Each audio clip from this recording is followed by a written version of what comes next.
आपण पाहतो की येवला तालुक्यामध्ये गेल्या 10 ते 15 दिवसांपासून पावसानं ओढ दिली आहे आणि त्यामुळे ग्रामीण भागातली पिकं जी आहेत पावसाच्या अजूनही प्रतीक्षेत आहेत। पावसाअभावी पिकांना ताण बसू लागलेला आहे आणि त्यामुळे शेतकरी स्प्रिंकलर्सच्या माध्यमातून पाणी देऊन पिकं वाचवण्याचा प्रयत्न करताना पाहायला मिळत आहेत। पण उपलब्ध पाणीसाठे सुद्धा मर्यादित आहेत आणि त्यामुळे या शेतकऱ्यांची चिंता आता वाढली आहे। पुढच्या 4 ते 5 दिवसांमध्ये दमदार पाऊस जर नाही झाला तर पिकांची परिस्थिती आणखी गंभीर होऊ शकते। त्यामुळे वेळ आल्याचे डोळे आभाळाकडे लागलेले असून शेतकरी पावसाच्या प्रतीक्षेत आहेत। 10-15 दिवसापासून पावसाने ओढ दिली आहे। काही पीक पावसाची प्रतीक्षेत आहे। आपल्या सगळे शेतकरी काय सांगाल तुम्ही? गेल्या 10 ते 15 दिवसापासून पाऊस उडून गेलेला आहे। त्यामुळे आमचे पिकं सर्व पाण्याच्या प्रतीक्षेत आहे आणि जर समजा पाऊस नाही आला हे पिकं येणार नाही किंवा त्याचं काही होणार नाही अशी परिस्थिती आज आहे। तुम्ही उत्पन्न निघेल रोप आता लावलंय त्याला स्प्रिंकलर झालं.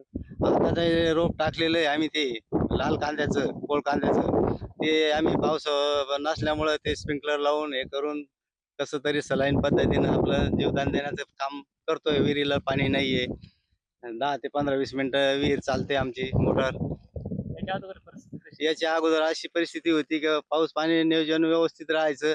आम्ही लाल कांद्याचे रोप आतापर्यंत लागणी व्हायच्या किंवा 10-15 दिवसाच्या आत लागणी होत होत्या।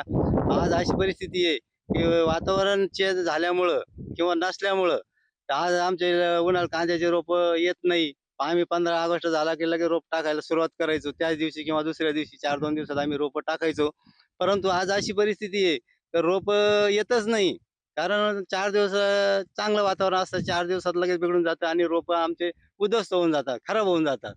त्याच्यामुळं आम्हाला निसर्गाच्या लहरीपणामुळे आहे ना, थोडं लेट रोप टाकावं लागतात। महिना 1.5 महिन्याचा अजून अवधी देऊन आणि नंतर लेट रोप टाकणे, रोप कांदे लेट लावणे, मग आवरेज न भेटणे, मग अशा समस्या आम्हाला उद्भवतात पुढे। संतोष बटा, येवला, नाशिक।